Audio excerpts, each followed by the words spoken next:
আলাইকুম বন্ধুরা, এটা কি জানেন? এটা আমাদের নিজের গ্রাম বাংলা।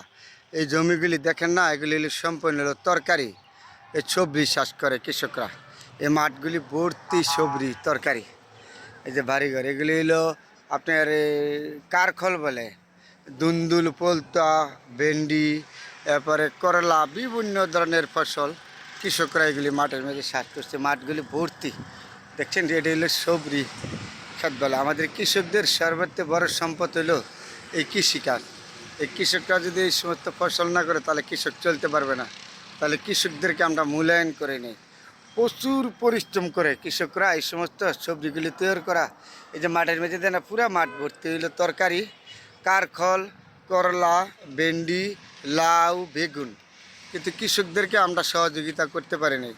প্রচুর পরিশ্রম করে কৃষকরা মাঠের মেঝে দেন, এই যে রোদ্রের মেঝে দাঁড়িয়ে দেন, রোদ্রের মেঝে কত পরিশ্রম করে যে তৈরি করে এই সবজিগুলি, এই তরকারিগুলি। যেদিকে তাকাবেন এদিকে পুরা মাঠ ভর্তি হইলো আপনার সবজি বাগান। বেশিরভাগ হলো কারকল, পোলতা, তারপরে আপনার বিভিন্ন ধরনের বেগুন, লাউ, কুমড়া, হর কিসিমের জিনিস তরকারি এই মাঠে দেওয়া। মাঠগুলি ভর্তি না, সবুজ শ্যামল।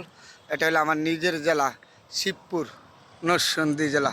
কত সুন্দর, কৃষকরা যে কত পরিশ্রম করে। এদের কৃষক রোদ্রের মেঝে দাঁড়িয়ে রয়েছে, কত কষ্ট করে যে কৃষকরা এগুলি তৈরি করে অনেক কষ্টের বিনিময়ে। আমরা তো তাদেরকে ঢাকা শহর বসে বলি এত দাম, কৃষকরা এই রোদ্রের মেঝে পুরা কষ্ট করে এই সবজিগুলি তৈরি করে। দেখছেন মাঠ ভর্তি, যেদিকে তাকাবেন এদিকে সবুজ শ্যামল। তাহলে আমাদের এই নরসিংদী জেলা হলো বিখ্যাত তরকারির জন্য, সবজির জন্য। মাঠগুলি ভর্তি, আপনাদের সাথে শেয়ার করলাম। দেখছেন কত সুন্দর।